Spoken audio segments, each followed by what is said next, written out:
In today's episode, we're going to talk about Chrysler's revolutionary fuselage-era vehicles, those full-size C-bodies that were produced from 1969 to 1973, and what made them unique and what Chrysler engineers and designers were really thinking about when they put these vehicles together and sculpted, I think, some of those beautiful Chryslers that were ever made. But before that, a little bit of automotive history. And along those lines, you have to understand how revolutionary Chrysler's inspiration via aircraft was, particularly when it introduced the 1957 model lineup, in which pretty much every Chrysler had huge tail fins that were inspired by aircraft. Take a look, for example, at this 1957 Plymouth Fury. This was one of the vehicles that really set General Motors design teams back on its heels. They had been the style leader for such a long period of time, but not in 1957 when Chrysler introduced its so-called forward-look cars. The cars were so revolutionary and so futuristic looking that they proclaimed in advertisements, suddenly it's 1960, and they looked great with their tail fins out back, and the buying public snapped them up, actually rocketing Plymouth up in market share from kind of a spot in 7th or 8th place to 3rd place again because the cars just simply look so good. Chrysler would lean in hard and stick with that fin theme all the way largely through the 1961 model year. There were some cars like the 62 Imperial that still kind of continued the fins for a little bit longer. But the 1962 Chrysler lineup largely was devoid of fins. Everything from the New Yorker, as an example, to the all-new Plymouth lineup, the full-size Plymouths, really just eschewed the fins by that point, and it was thought that it was time to move on.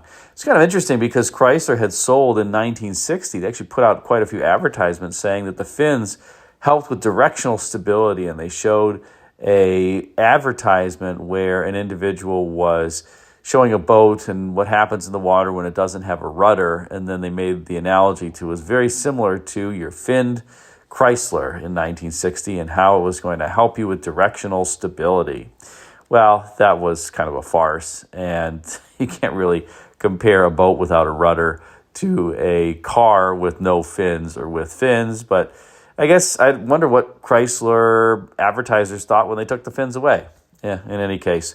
The relationship between automobiles and aircraft was really something that had been long established, beyond just the inspiration. As an example, Henry Ford built both Model Ts, as an example, and tri-motor aircraft. In fact, this picture from the 1968 Mercury brochure kind of reestablished that affiliation, at least from an advertising perspective, with an individual standing in front of his, I guess, so-called Ford tri-motor, or I guess purports to be his Ford tri-motor, and he clearly drives a 1968 Mercury Park Lane Brougham. But there were other relationships as well. E.L. Cord was affiliated with Stinson Airplanes as well as Auburn Cord and Duesenberg Automobiles. So this relationship between aircraft and cars was something that was, I would say, relatively long established, even to the point where at GM added tail fins to Cadillacs in 1948, in part inspired by the Lockheed P-38 Lightning and the twin rudders that it had. However, while Chrysler designers had really leaned into those fins in the late 50s and early 60s, as I mentioned, by 1962, that time had passed, and had passed in a number of ways, not only in the fact that the design trends had changed and evolved, but also that there was a new design boss at Chrysler. Virgil Exner, despite the success that he had brought Chrysler in 1957, was now out after his 1962 lineups, particularly the Plymouths and Dodges, just absolutely bombed in the marketplace. And there's an entire story there that Exner was forced to really take the Plymouth lineup and downsize it because Chrysler leadership thought that that was what General Motors was doing for 1962. And that really wasn't what ended up happening. GM did end up introducing a number of compact cars like the Corvair in 1960, the Senior Compacts in 1961, the Pontiac Tempest, Buick Special, and Oldsmobile F85. But they really didn't downsize all that much. Now, the 1961s were slightly smaller than the 1960s. Regardless, people thought that when the Plymouth came out in 1962, it was basically a mid-size car trying to masquerade as a full-size car, and it just didn't work. So Exner became the fall person for producing what he would call a lineup of plucked chickens. And while Exner was out, Elwood Engel was in, and Elwood Engel would come from Ford. Now, Elwood Engel was someone who was instrumental at Ford design, and perhaps the principal reason why he got the job was that he was a leading person on the 1961 Continental. And when that car came out, it was absolutely revolutionary in the automotive design era. Remember, this was a time in which cars were really leaning into the tail fins. You weren't that far off of the 1959 Cadillac, as an example, with the supreme development of the fin. But the 1961 Continental got rid of all of that and was effectively a Bauhausian-style design, a minimalist design, if there ever was one. It's kind of interesting that an American car company would produce the Bauhausian minimalist-style car as opposed to a German car company, but they did. And that was the 61 Continental. No fins, really no creases, so to speak, on the body side except for the tops of the fenders, the tops of the quarters. The Continental-style roofline where the window glass was inset from the door very significantly.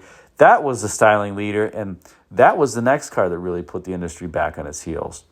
And various cars and designs would be inspired by that vehicle, like the 1963 Grand Prix from Pontiac and the 1965 Cadillacs with their super clean design that was extremely different from, say, like the 1961 Cadillac just a few years before. Now, regardless, Chrysler was trying to lean into some new styling elements, and Engel had a lot of success with the Chryslers that he and his team would introduce for the 1965 model year. So for 1965, the Chrysler products were all new, and we'll just talk as a moment about the Chrysler line itself. I think the 1965 New Yorker is one of the most stunning designs of the mid-1960s. And a couple things about it. The first thing you'll notice is that the body has this beautiful kind of concave shape. There's this crease that runs the length of the car. Then there's an undercut and a concave surface that flips to a convex surface and a barrel shape that runs the entire length of the car before kind of flaring outboard a little bit near the door sills and then tucking under. I mean, it's just an absolutely fantastic design. But you've got a bit of that Continental roofline and the glass that's pushed inboard from the outer edge of the door quite significantly. Now, by 1967 and 1968, that styling had been revised, I think actually to something that wasn't quite as dramatic or good looking. But you'll notice now that the Chryslers actually have a concave shape that runs the entire length of the car, as opposed to that beautiful kind of in, out, back in shape that the 1965s had. And this was one where you still see that the glass planes are inset significantly from the outer edges of the door. That theme carries the entire length of the car, that concave theme on the body side. And it apparently created a number of stamping difficulties, particularly on the rear quarter panels around the rear wheel area. And well, Chrysler engineers just absolutely hated it for that reason because of the stamping complexities. Regardless, it was time for an all-new design, and these vehicles, if you were to look at them in section, kind of slice them in half and look at them in section, resemble nothing like an aircraft fuselage. An aircraft fuselage just has completely smooth sides with the glass beautifully integrated and flush. Well, clearly, the 65, 6, 7, 8 Chryslers that came out, while very successful, resembled nothing of aircrafts. They arguably kind of took some of that inspiration, as I mentioned, from that 61 Continental, which Engel had worked on. So it was time for a new design, and Chrysler designers kind of leaned into that aircraft theme yet again with this so-called fuselage concept. Now let's take a look at one of the early design proposals for the fuselage era Chryslers. This one is from May of 1965. And you can see the designers are really starting to lean into that aircraft theme. Notice the super flush glass on the sides of the vehicle. This one kind of humorously has a kinked windshield, something that would obviously not make it through to production. But you can see that the body side surfaces just curve in one continuous form up into the roof. Take a look at that quarter panel and how the form and that arc is kind of continued into the sail panel and up into the roof, and you see what I mean. Now, this one does have a crease that runs down the midsection of the car, kind of a diving line that is a hard edge that would not be something that you would see at that midsection in production, and that would be antithetical to what I mentioned, the aircraft fuselage era look. But nonetheless, very handsome look. This one has hidden headlights, very thin grille. I bet the engineers just vetoed this because there was definitely not going to be enough cooling under hood for a big V8 engine. I think that maybe that was one reason why this was killed. Otherwise, pretty gosh darn looking good car here. And while Engel would obviously take credit for the fuselage era and the pivot toward it, I should point out that Exner really was responsible for some pivot toward this fuselage style design. With the 1960 Valiant, they really eschewed the bulge from the glass plane to the door outer. And something similar occurred on the 1962 Plymouth, the very fuselage era or fuselage style design, except there were these horizontal planes that kind of intersected that fuselage era theme and created some drama with the overall design. That weren't as clean as what you're seeing, what you saw in that proposal for the fuselage era cars from 1965. But there were some things that Chrysler was doing in advance of this time frame that had fuselage era style. The Valiant, unfortunately, had to suffer a bit from not having curved side glass, and well, the rest of it was a little bit homely, and Engel, I think, would really have a styling masterpiece with these fuselage-era cars.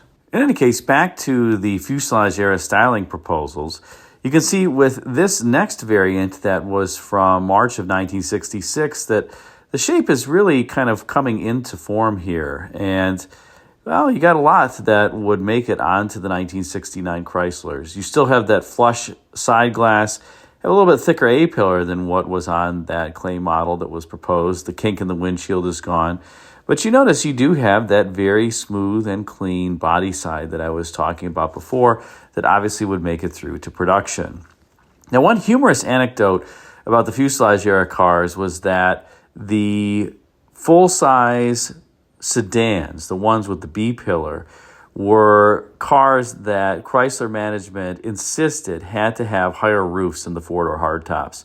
And you have to imagine the designers just loathe this because they don't want a car that looks taller.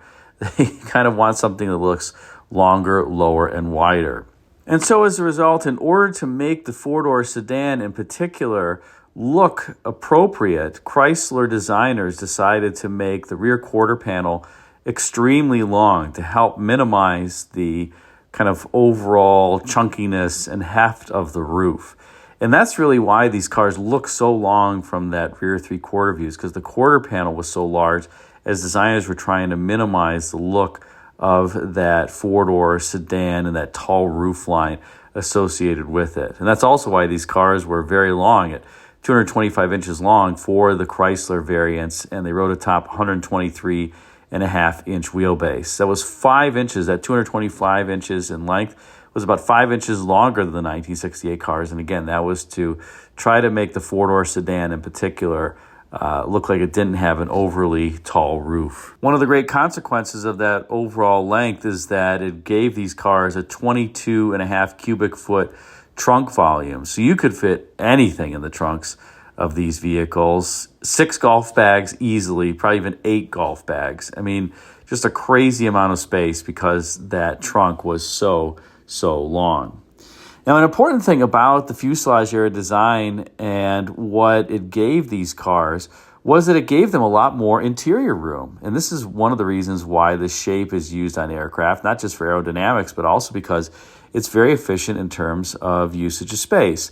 Now, remember that because the glass planes had been pushed outboard to be, I'll call it somewhat flush with the body, there was a lot more hip room as well as shoulder room. And on the overall vehicles, there was about 4 more inches of shoulder room in the front seat, 3 more inches in the rear seat. Hip room was up by 6 inches. So you had way more space inside. I don't think anybody thought that the previous generation Chryslers were narrow on the inside, but here you had even more space. Passengers in the convertibles really benefited from this change. where the rear seat shoulder room improved 11 inches or nearly 11 inches and hip room nearly 8 inches. The rear seat in the convertibles was now almost as wide as the two-door hardtops, about 59 inches. That was a huge improvement that gave these cars a lot more space on the inside. Now, in addition to the very clean body sides and the fuselage era look, these Chryslers would also introduce a number of other styling elements that were kind of in keeping with the times. Concealed windshield wipers, as an example, were something that was introduced. They also had an articulated left-hand wiper with a much better wiping pattern than the 1968 cars. I wonder if they borrowed that from General Motors and in particular what Pontiac had introduced, although these cars did not have butterfly wipers like the 65 Pontiacs did. That articulated left-hand wiper on them significantly helped with the wiping pattern. And if you got a two-door hardtop without air conditioning, there were no vent windows on the sides, so it gave it a bit cleaner look. And one thing that I would say Chrysler designers really did well was integrate that drip rail into the roof. It's almost flush with the roof. It's not quite. Obviously, it has to catch the rainwater. But it doesn't stick out proud from the roof line as many of the drip rails did during that particular era.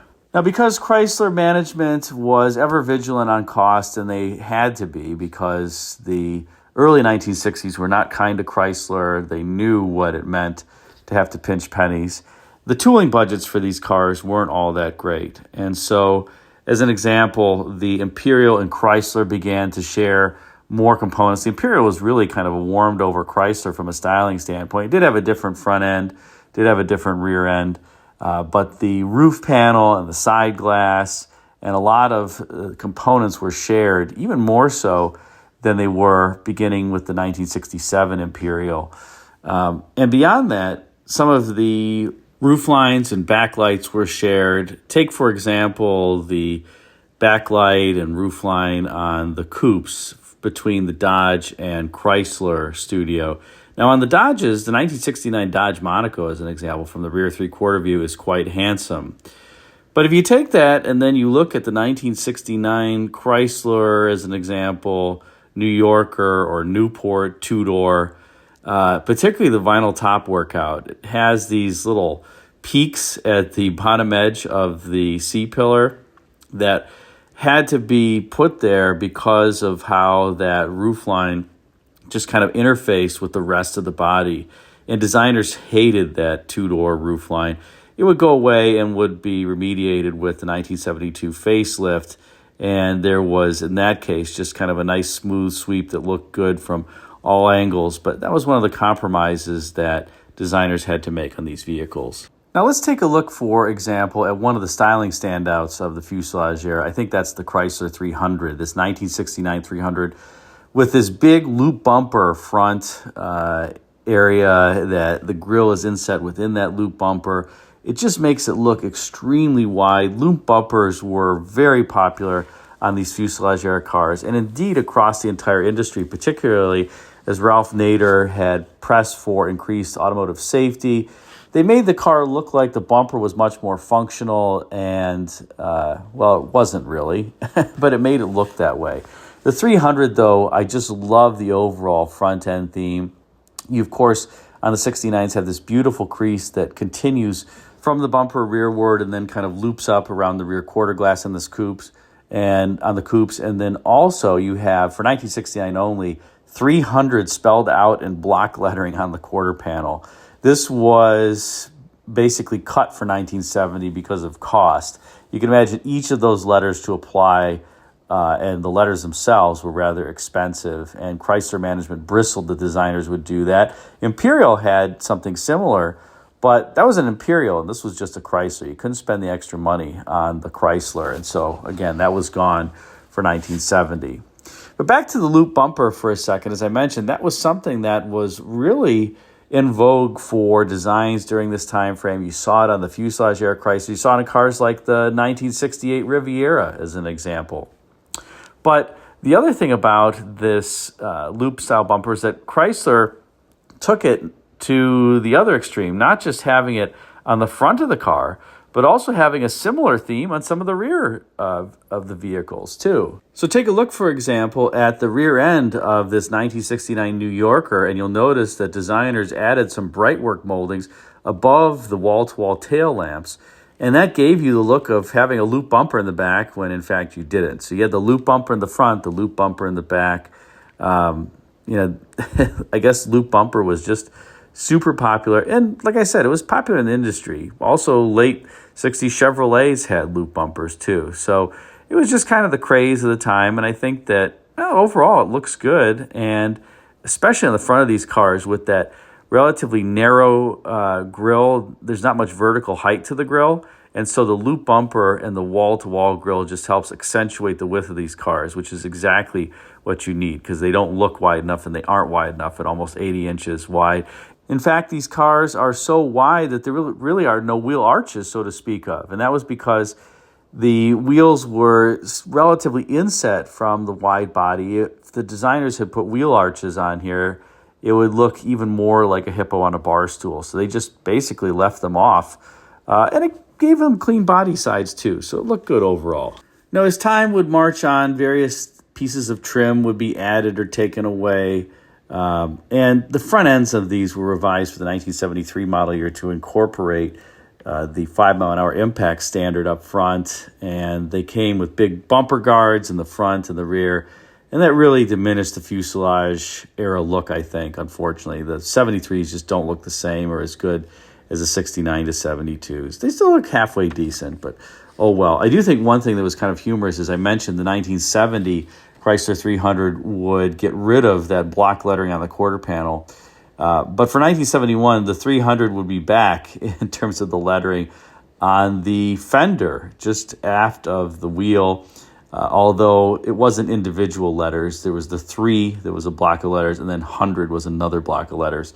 So it was a little bit more cost-effective than having every letter spelled out and fastened to the vehicle like you had on the 1969 300 on the quarter panel. Now, I did mention the loop bumpers on the exterior, and one thing I will point out is that the interior of the Chrysler products, one could also say that on the Chryslers and the Imperials, they had a loop bumper on the inside in terms of the instrument panel crash pad. You've got this speedometer and all the gauges and the radio and the HVAC controls inset within kind of what looks like a loop bumper. You got the instrument panel top pad that loops around underneath it. Very legible gauges. The instrument panel on these looks a little cheap, I will say. The black plastic doesn't look all that rich that they employed, but it's very functional and very easy to read at night. They have flood lighting, this beautiful green, blue flood lighting, and huge numerals on the horizontal speedometer with the needle that sweeps across. It's a very functional dash, maybe not necessarily a beautiful dash, but I do think it's harmonious in terms of bringing the exterior and the interior together. And that was something that you didn't see on a lot of cars during this era because the exterior designers and the interior designers often didn't work together. I hypothesized that on this one that they did because, like I said, you have that theme that continues from the outside into the interior of the car, which again was quite rare.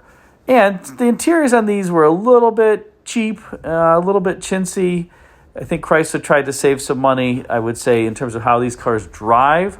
They have the torsion bar suspension up front, the leaf spring rear, and they are a pretty stiff ride. I would not say that they are anything other than that, certainly compared to the Fords and GMs of the era. It's not a bad ride. It's just a relatively stiff ride with those torsion bars, and they are unibody. I will say on the Plymouths and Dodges in particular, I don't think that the Plymouths really, the road isolation is very good at all. They're pretty loud on the inside. Once you get to the Dodge and Chryslers, it's better, but still worse than the competitive products from Ford and GM. The Imperial is close to being on par with the Cadillac of the era and the Lincoln because it's got its own unique subframe up front and mounting and front suspension that really helped isolate it from the road. But these cars in general are pretty loud, I would say, relative to the competition on the inside.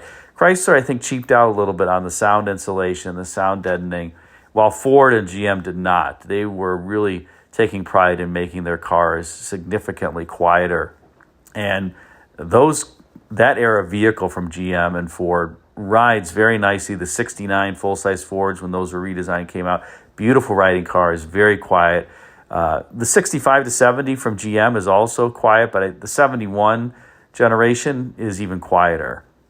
Now, you can see some of the influence in the Fuselage era styling actually on those 71 GMs with the very flush side glass. And while they weren't totally fuselage in terms of their overall shape, some of them, like the Oldsmobiles, had a bit of a bone line that ran down the side. They have a much more fuselage-y kind of shape to them than the previous generation. I guess I'll credit Chrysler a little bit with influencing General Motors styling yet again, like it did in 1957. I think these fuselage-era cars did that. And at least if you get the Chrysler variants of these cars, you often had the 440 under hood, which is a great engine, the torque flight transmission behind it. Of course, if you got the fuselage-era cars from Plymouth, Dodge, etc., you could get a whole host of engines over the course of the run, 318s, 360s, 383s. But I have to say, I love the 440 engine in general. Just a great workhorse, silent, smooth, powerful. And that's what you often found under hood in these Chryslers of the era. So hope you enjoyed this spotlight on the Fuselage era Chryslers. Put a comment in the comment section and let me know. Thanks again for watching.